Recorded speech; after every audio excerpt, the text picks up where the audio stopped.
In the world of entertainment, YouTube is a young'un. Movies have been around for more than a century. TV has been around for your grandparents, maybe even great-grandparents, but YouTube, if it was a person, it wouldn't be old enough to vote. And yet, this video platform has become an entertainment monster. It's filled with more than 800 million videos, and 300 hours of new content are uploaded each and every minute. And you thought Netflix had a lot of stuff to watch. Hi, I'm Paul Acey, filling in for Adam Holtz today on the Plugged In Show. We'll dive into this sprawling, sometimes bewildering landscape, filling you in on some of its good, its bad, and its ugly. Then, from this entertainment newcomer, we'll go old school and talk about a book of all things, one that our own Bob Hoos tells us you and your kids just might want to check out. And we'll close, as we often do, with Pop Culture Connection, where we all compete for fame and prizes, and cry a little bit when we lose. I'm joined today by Kennedy Unthang, Kristen Smith, and Jonathan McKee. Hi. Hello. Hey. All right, guys. I wanted to start off with a little bit of a question for you. We all know that YouTube is so compulsive. That's one of the problems that comes with it, actually. The average mobile viewing experience, session, as they call it, it lasts for about 40 minutes. People watch an average of 40 minutes at a time on their mobile device. Makes sense. So I wanted to ask you, because I know we've probably all fallen victim to this, what YouTube hole have we all fallen into? Kennedy, go ahead. Yeah, I think for me, the videos that always tend to suck me in are the ones that are on those obscure topics. Not necessarily like clickbait or anything, but it'll be like, why is the Eiffel Tower exactly this feet high? And I'm like, why is it that feet high? and then I'm like, okay, yeah, the video's 30 minutes, but I mean, I gotta know. You know? And so when it comes, those videos are definitely the ones that pull me in. Man, I don't love YouTube. My husband, really? I know. My husband watches it, like that's his form of entertainment, but he's always learning, and that sounds exhausting to me. So if I'm on YouTube, it's usually honestly looking up a video on like how to fix something if he's not going to fix it. Or if he's waited too long to fix it and I get sick of it. So then I get on YouTube and I'm like, I'm going to figure this out. Pretty sure and 9 times out of 10, I don't figure it out. But I have watched an hour worth of videos. Person. And so that's that. So is that like a passive-aggressive thing? Do you say, you have not fixed this, so I am going to watch 100%, yeah. Honestly, probably the thing that I have fallen into the worst is, this is going to sound really cliche, but cat videos.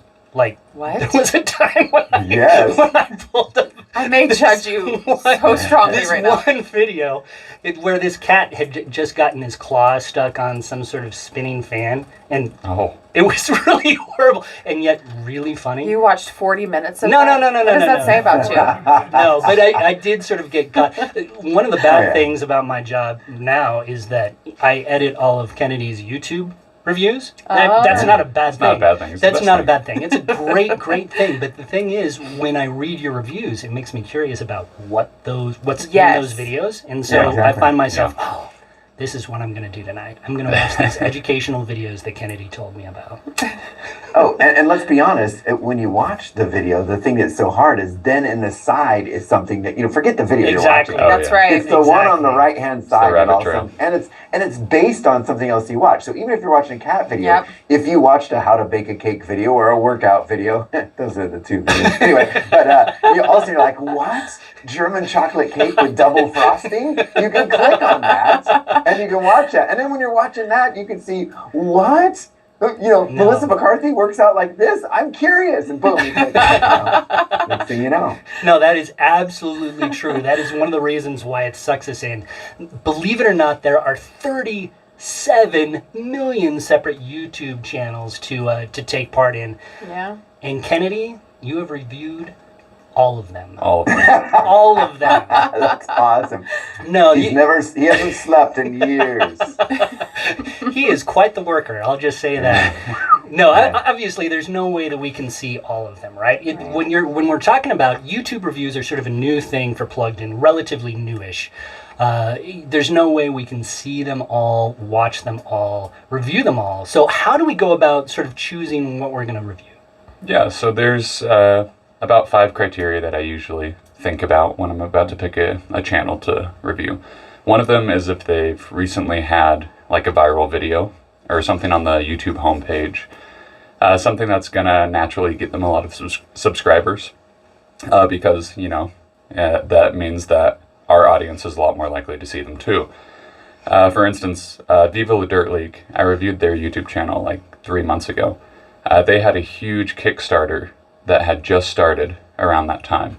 And so their ads were just everywhere for their Kickstarter. And so I was like, okay, well, we got to review them. Another one, if they have over 1 million subscribers, that's definitely helpful. If they're unique, it's just, there's thousands of channels out there that tell you how to bake a cake. But if they tell you how to bake a cake and then they show you something as well, that's pretty cool. That's unique. That's a lot more likely to get subscribers than someone who's just in the masses trying to do the exact same thing. In addition, there's also, in addition, if they cover we also like to cover a wide variety. Can you go back to in addition? Yeah. In addition, we like to cover a wide variety of genres. So, still not gonna for work, instance, but if we've done we still have a something. cooking YouTuber, we probably won't do another one immediately following. But if we haven't done a cooking YouTuber in a while, then we'll probably put another one up on our website. And finally, just general popularity. If they're there's some YouTubers who are pretty much household names to a lot of younger people now, like Mr. Beast, Daily Dose of Internet, First We Feast. These kind of these YouTubers, they're quite popular regardless of if their content is even considered good anymore. It's just people will watch because they have such a huge subscriber count that these are people that were like, okay, well, we got to review them as well. Yeah, and you even review some Christian stuff that comes along the pipe, and so we give people a really wide variety of what's out there, or at least we try. Yeah. One of the interesting things about YouTube is that I think kids know so much more about what's on YouTube, just the breadth of what's on there, than probably their parents do. Why do you think it's so popular with kids? The studies have shown that they would actually prefer to watch YouTube than ingest any other form of media. I think the primary thing is how charismatic a lot of these YouTubers are. Mm-hmm. You have these people they come in extremely excited, and they're like, guys, guess what? I just did this thing. And then you're like, wow, that's cool. And the way they speak to you as if they're talking to their own friend. Yeah. So a lot of times, especially for a younger audience, they feel like, oh, this person, they know who I am. Not literally, but you feel that connection there. And a lot of them will even have that audience interaction, in which they'll respond to the comments, or they'll heart your comments, or they'll even have occasionally some subscribers come onto the channel with them. Like in the case of Mr. Beast, he does that a lot. Mm-hmm. Mm-hmm. They also cover very niche topics that I think you can't really find anywhere else. Right. If I hop onto Hulu or Netflix, it's really based on the whim of whatever the director wanted to do. But these YouTubers, I can type in, if I'm super interested in a very particular video game, I can type in the name of that video game, and there's going to be 30 people whose whole YouTube channel is based around playing that video game. That one video game. And so if I'm super excited about that video game, I'm just like, wow. Yeah. I've got a guy who's dedicated to something I really like. Yeah. And you can't really find anything like that anywhere else. Yeah. Well, it feels like instant gratification times 1,000, right? Mm-hmm. To that regard. For me, and we've talked about this before, but I even feel like my attention span, I enjoy reading, but my attention span is gone downhill. Will I watch a movie? Sometimes, but usually it's TV because it's quicker. And unless it's Stranger Things. Unless it's Stranger Things. And for some reason, there's more happening in each episode as opposed to an entire movie. We have to follow the plot. Well, for YouTube, right, you can just kind of pick and choose. And usually there's not necessarily a plot. You can kind of scroll through until you need to get where you want. Yeah. So to me, that seems like super easy access for kids that are just let's hop on and get the information I want.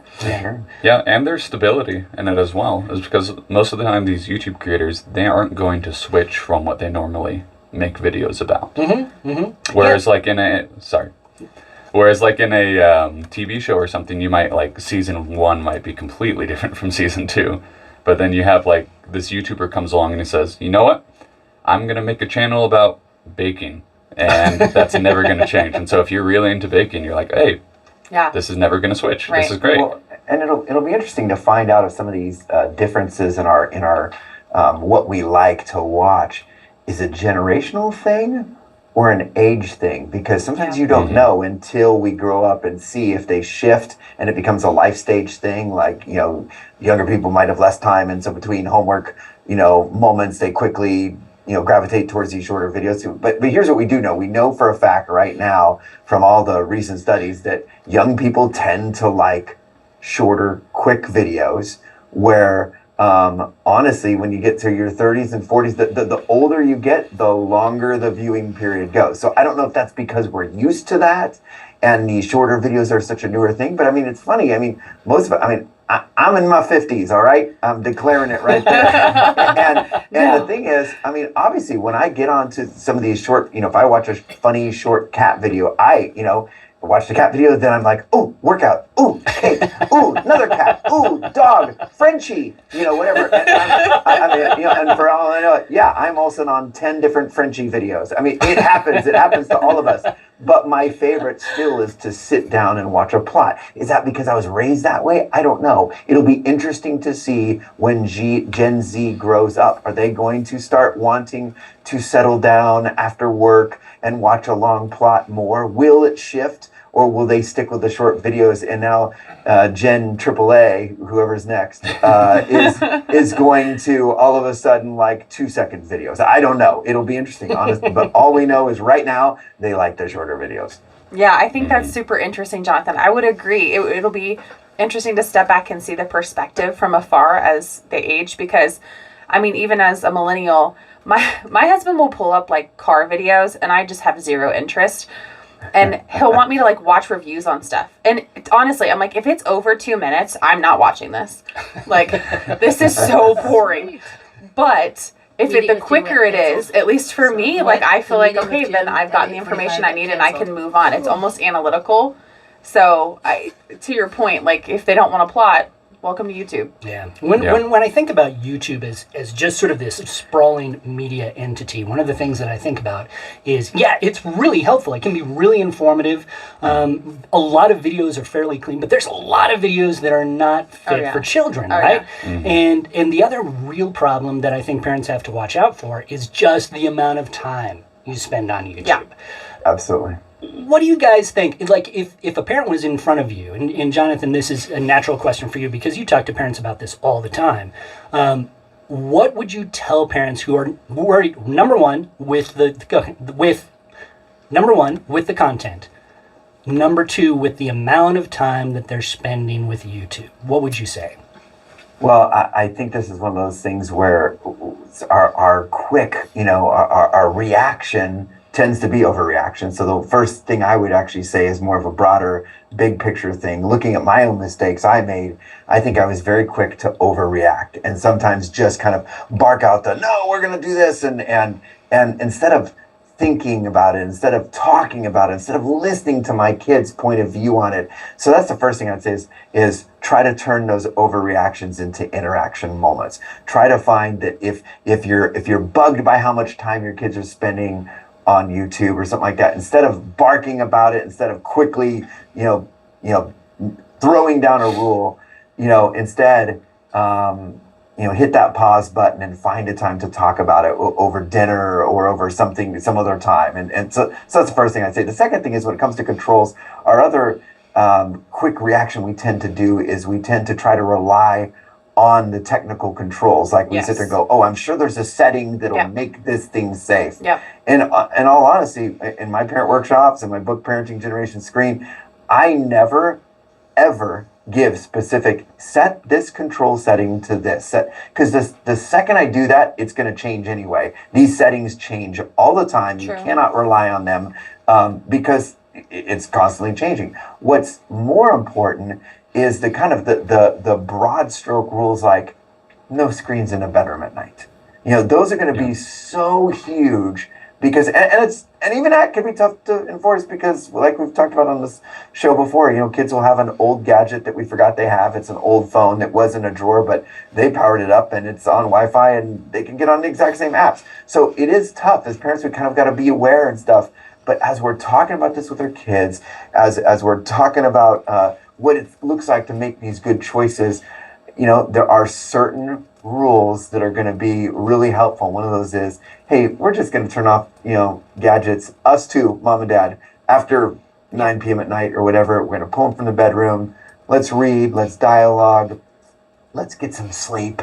And to have that. And that's one of the best parental controls you can have, rather than trying to constantly keep up with all these controls. And not to say that there aren't good controls, but just don't rely on those things. Yeah, I would say with YouTube, I agree with that, Jonathan. With YouTube, the strange beast is that most times, unless you have a central app where you're controlling things from, which again, that will change, you have to go into each browser and then set restrictions on both your phone and your computer. And if you think that's a pain, it's because it is, like, for each individual browser. And so I think setting and establishing like family rules, like this is what we watch as a family, these are the things that we avoid as a family, and here's why. Like, my son is 4 and he really likes Dude Perfect. I'm totally cool with Dude Perfect 9 times out of 10. But then there's so many things, like he knows he is absolutely not allowed on YouTube at all unless we are there. But he knows how. He's very smart. He knows how to get there, like where the remote is, how to turn on the TV, how to get to YouTube.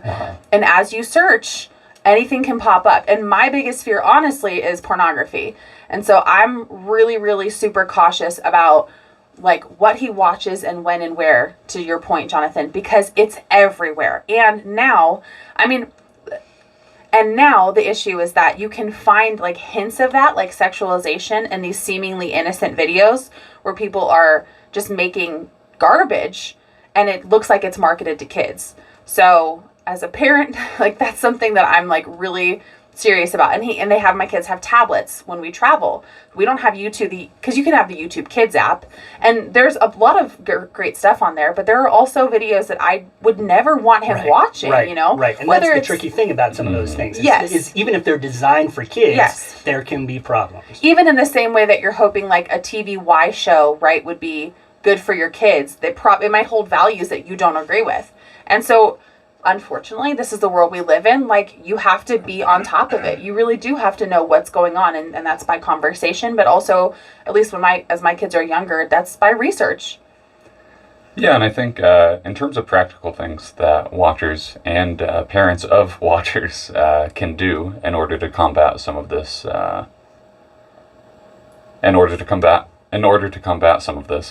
is for watchers. You can always limit yourself in a certain number of ways, whether that's the amount of time you allow yourself to watch. YouTube has time limits that you can put if you put on a supervised or restricted account, for instance.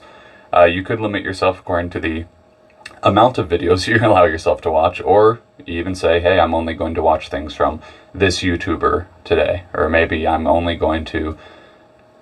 going to watch anything unless it's a new video from this one YouTuber, For parents, there are a few things you can do as well to help this. For instance, research parental controls, both on YouTube and off. There's a lot of really good controls out there. YouTube has some, although they aren't exhaustive. For instance, they don't actually hide LGBT stuff, which can be very concerning for a lot of us. But we also have other things that are outside of YouTube, such as Norton or Covenant Eyes. Those are just a couple of softwares that you can put on there that will help restrict some of those more explicit things on YouTube. In addition, you can always restrict your child's usage of YouTube to a family laptop or computer, one that would be out in the living room, or one that, like Kristen said, you're not allowed to use unless we're all in the room together. Something that it makes it harder for them to retreat into their bedroom with their mobile device, and they're able to watch it in private rather. Instead, if you have it out in a public area, that really helps to dissuade looking for things that they shouldn't be looking for. Yeah. There are some really great tools out there that people can use. Some of those programs can help, but echoing what you said, Jonathan, I mean, the first and best really line of defense is you as a parent, you as a mom and dad. You talking with your kids over some of these issues, you dealing with it directly, because it's the relationships more than the programming that can really make a difference. And you know what? It's kind of, when we're trying to keep up with these, because, Kennedy said there are some pretty good controls out there. Yeah. I've just find that they change a lot. So I like the controls that are so much more. I love what Kenny said about, to a device that's used out in public, put it to a laptop that's used in public. Not to say that laptop isn't going to somehow make it into the bedroom, but I think it's great when kind of the rule is, hey, when we're all out here together. I for an example, when my kids were growing up, I had this one moment that I thought actually turned out pretty well, which was I bought each of the kids these kind of like docking stations that were these really cool docking stations. Gave each one to my kid and said, "Here you go, this is for your music." And as they were all grabbing these gifts and running upstairs, I'm like, "And by the way, we aren't going to do headphones in the house." And they all kind of like had these gifts in their hands, and there was no time to argue, so they're like, "Sure." And so there it was. That was the rule: no headphones in the house. And I love that rule because it meant their music was always being played on these docking stations. It was always for all to hear. What they were watching was on this. And I love it, just when we keep things in the light, because it's when it's in darkness that we sneak and do things. That's and good, we kind of keep everything out in the light. Play it loud, play it here. If you're ashamed of it, we probably shouldn't be playing it. I love that line. Keep things in the light. That's biblical, right? I mean, I think that's what we need to be mindful of as moms and dads, or as video consumers ourselves. Just keep it all in the light. Thanks so much, guys. All right. Ashley, you ready to do pop culture connection? We'll just do that really Never quick. mind. They don't want Thank you so much. We'll do it out of order. Yeah, don't you think? Okay, yeah. Since everybody's in the studio, we might as Make well. Mr. Who's wait a little longer. Sounds good. Sorry, Bob. No worries. Thanks for being a good sport. That was all right. Yeah. Cat videos. They're so fun. The only That's thing awesome. that I literally could think of was you watching cats being tortured for 45 minutes, and then So- I really judged you. I have to say, some of those home improvement things, I love those things. Oh, they're good. It's all so confusing. I'm not a tools person. No, I'm not either. But and someday, if I watch enough of those videos, I will actually learn how to do crown molding. Crown molding is very vexing. Our baseboards, okay, this is since we've had water damage 2 years ago, okay, and all the baseboards aren't in. So I just told my husband, I was like, I'm calling a contractor. He's like, no, I'll get to it. I'm like, no, you won't. We're not even talking about this anymore. I'm calling a contractor. And he's like, well, you could learn how to do it. I was like, what do I look like? I'm not going on YouTube to learn how to Bob do this. Vila. I know, but I will not. I'll paint it. I can do that. Is Bob Vila even still much. around? Do you know who that is? I don't know who that is. Oh, Yes, this old house. yes. This old house. Let me look that up. I will say, This one of my old favorite, house. YouTube is my favorite website for Mm. following recipes. See, Super I helpful. thought you were going to what? talk about cooking, honestly. I almost did, but I was like, Have you seen know, Binging with or Baking with Babish? yeah, Is that what it's called? Binging with it's Babish? Binging with Babish. I think it's now Babish Culinary Universe. He's so good. His videos are so interesting to me. Yeah, we've actually reviewed him before I was here, but he does a Yeah, I really interesting thing where he'll take foods and stuff that are from animated shows and he'll make them in real life. Is what you use for the baseboards. Really, So we have one. We have one out in the garage. it makes it really easy. So Kennedy, the And Gordon Ramsay. review that you've done that really excited me like no other was that stupid one. Well, it was your friend, the Defunct Land? Defunct Land. Yeah. Oh my goodness. Yeah. No, it's weird looking at that. I have a friend from high school who's like, he's got like a couple million subscribers on YouTube. Wow. Because he runs a channel called Defunct Land where he just talks about old amusement park ideas and rides and stuff. And he talks, he just... There's one on a place I used to work. Oh, yeah. Club Disney. Yeah. Oh, really? Yeah. And he has a really famous one on fast passes and stuff. How It's fun. really Oh, wow. interesting. But That's cool. You ready, Ashley? I am ready when you are. Alrighty. Now comes the time that at least most of us have been waiting for. Pop Culture Connection, where our producer Ashley asks us questions relating to the world of pop culture. Not only do we have to give Ashley an answer, we have to think of as many reasons for that answer as we can within 30 seconds. And let me just say that, Jonathan, you were called out on a blog. Yeah, haters gonna hate. Haters are gonna hate. I have to call bogus on Jonathan's answer. The question was, who is the best TV character and why? And nearly all of his reasons were just listing random facts about the character he picked. Not really why Beaver was a good character himself. So, I'm just saying, Jonathan. was that Yeah, the day that I yeah, lost? Yeah. It's the day everybody lost. We all lost to Jonathan. It's true. When Satan was kicked out of heaven, he landed in the comments section. Oh, man. Wow. It was loud. I think he was just telling the truth. All right, Yeah, so there we go. anyway, on with the game. On with the game. All right, let's have Lift Kristen that go first. microphone. That way you can get it over with, Kristen, right? Yep. Yeah. Yeah. All right. I knew there was something wrong with this preamp. Oh, you're going to love this one. This is so stress You're inducing. going to love this Like, one. don't get This stressed. is a good one for How you, do I fix it? especially after what we've just Since talked turning about. the knob Mr. apparently Goose. Okay. changed. What was and I your wasn't favorite supposed to. book as a kid and why? Okay, I think I've done this before, but Island of the Blue Dolphins, because I always Yes. wanted to be the girl that was left stranded, because I always wanted to have a canoe and like learn how to fight for my own survival by foraging for food and making things on my own and like having to kill people if necessary. I know that sounds terrible, but I always wanted to like prove that like I could be stranded and survive, like Katniss Everdeen, right? I like loved all the descriptions in the book. Everything was like really vivid as a child. All right, Nice. sorry. I was thinking And that sounded a kill little like someone Yeah, if exactly. necessary.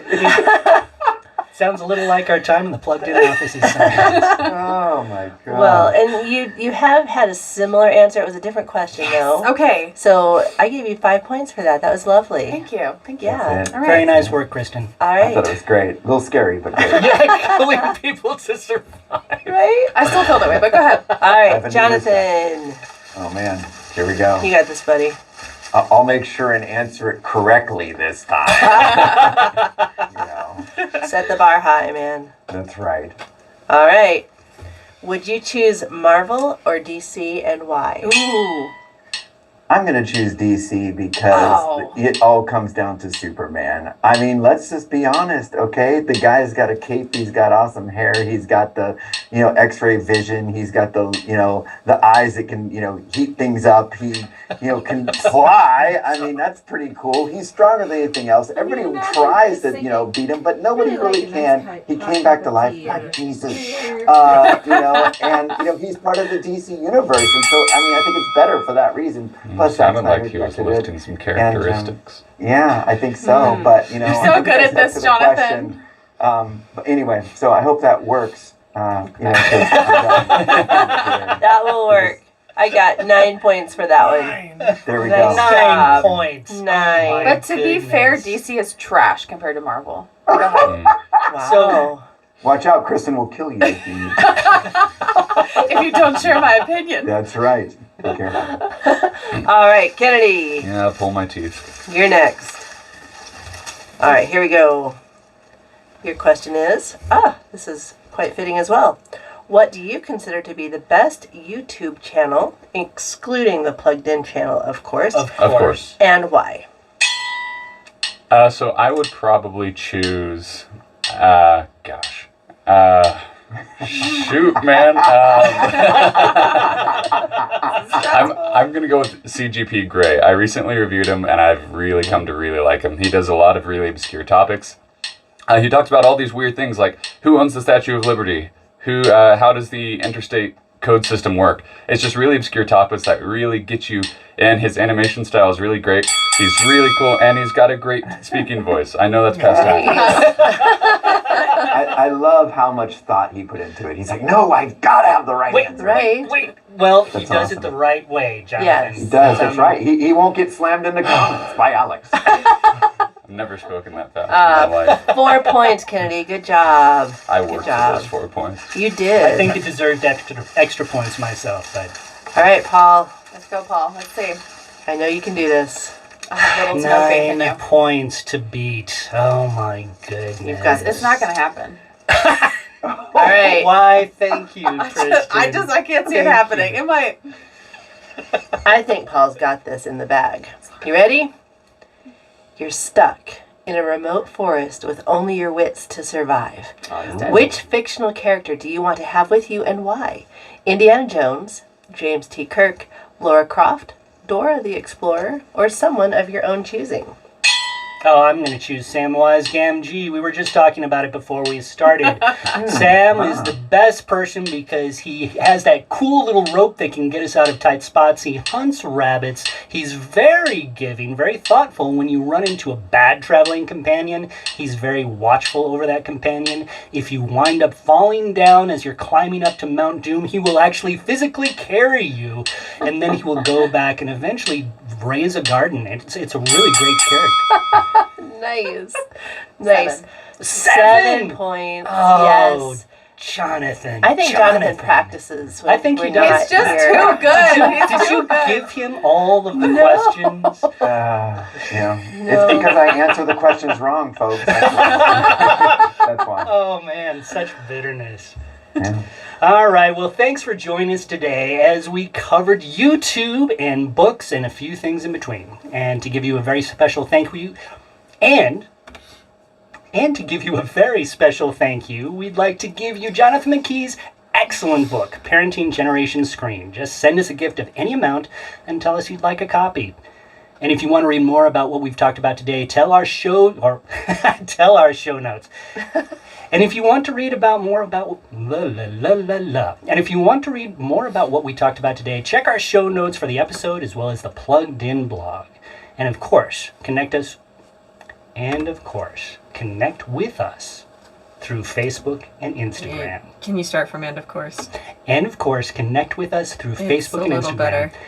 Thanks again for inviting us into your day. We hope you'll do so again next week on the Plugged In Show.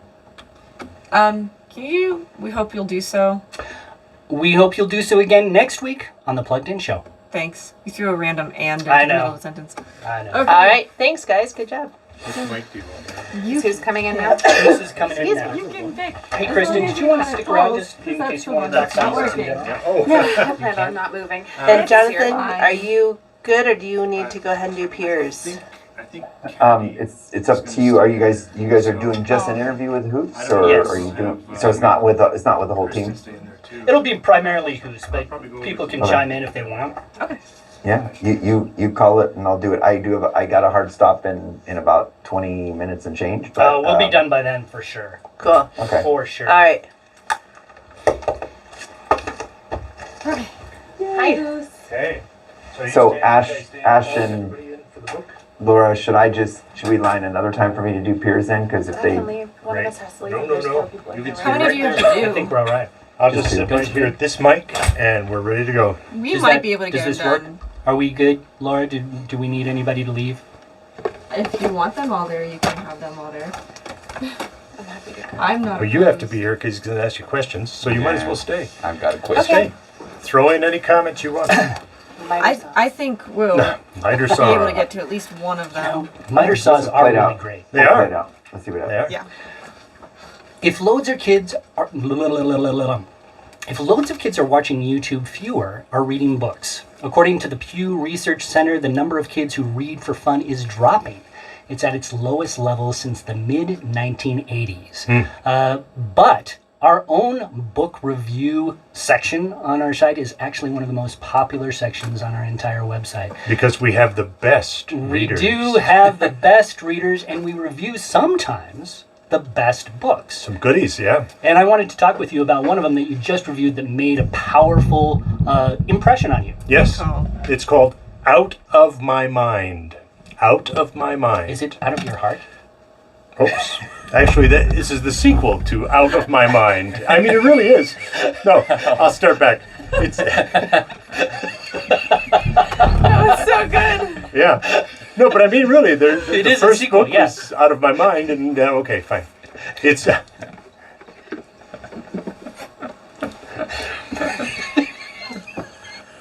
Okay. yeah. That's great. That's a great outro. It's called Out of My Heart by Sharon Draper, and I'll tell you, it's a wonderful little book. You know, you guys were talking about YouTube and all the time kids are spending on YouTube. One way to help curb that is give them a good book like this, something that they can sit down and either read themselves or you can read it with them, and it's that kind of book that kids and parents will enjoy. Now, when I tell you the subject matter, you're going to say, because it's essentially it's about this this young girl who has cerebral palsy, and in her case, 12-year-old Melody, it means that she doesn't have very much movement in terms of control of her body, so she's wheelchair bound, and she can't talk, so she has to communicate through what is called a medi-talker, where she types in whatever she wants to say or communicate. And the story is essentially about her wanting to go to camp this one summer. Now, as I said, people could listen to that and say, really? I don't know. But the fact is that the author has done this great job of helping us connect with who Melody is and how she thinks. And she's very funny and she's very personable. And you really care about this young girl. And you really see that for her, things like stepping into a pool or being carried into a pool or riding down a zip line are terrifying. And because she's never done anything like this. And even the idea of trying to make her very first friend is a big challenge. But I'll tell you, it turns into this fabulous story. It really, you can't help but empathize with this particular character and see something from a different perspective. Yeah, and that's one of the beauties of books, right? Is they can make you, in a way that I don't think any other form of media really can do, it can make you really empathize, really care about the character at its core. Yeah. I don't know why books are able to do that so well. It's just kind of crazy. Yeah. Well, I think it's because it's not something visual. It's something mental, where they stir something up where you can connect with it mentally. And as I said, Sharon Draper does a fabulous job with this book. I think it's and it's, I've mentioned kids and adults. The fact is, when I was reading it, I was also reading it as a parent, and from that perspective, man, there were moments in this book that became so emotional, and it's funny, it's exciting and emotional in this little story about a young girl. Now, are there problems that parents need to watch out for? Not really. Not really. There's no language, there's no sexuality or anything like that. There are attractions between girls and boys, but it's all kept very innocent and very sweet. In fact, just the idea for Melody, just the idea that a boy, and there is this young boy who is sort of interested in her, just the very fact that he wants to talk to her is like this mountaintop experience, and we are so invested in her that we feel it too. Yeah. So Kennedy, you've done a few book reviews as well for us. I have. Since we've been talking about YouTube, we're talking about books. Is there something that books bring to the party that YouTube just can't? Of course, I think that's true with any medium, but with books in particular, you see there's a certain amount of engagement that a reader will get with their imagination reading a book rather than YouTube. I mean, obviously YouTube's a video format. There's not much left, you can't really imagine much else, but when you're reading a book, it really helps to engage your brain, your thinking. In addition, we've even seen that it even helps children fall asleep at night. Contrast that with watching a screen just before bed. It was found to decrease a child's nightly sleep average by 20 minutes. Which no parent wants, by the way. We want our kids to But I'll tell you, a lot of those things that he just listed are all great for adults as well. 100%. Of course. I mean, the fact is that we adults sometimes think, well, I don't need to read as much anymore. I'm not in school. But the more we are connected with good books, the more it helps our own cognitive abilities and strengthens our minds. Well, there's a direct link to depression and anxiety with social media and with technology in general. So, of course, it's really important I love reading, and I might not want to watch a really long YouTube video, but I would much prefer for me to read. But it's because I started when I was younger, and I had a deep connection to the characters that I read, and it was like very formative. Yeah. Yeah, it's interesting what reading does to you, I think, because it's a harder thing for me to get into personally because it's active, right? Yes. So much of the other media that we deal with is passive. You sit down, you absorb it, that's it. Right.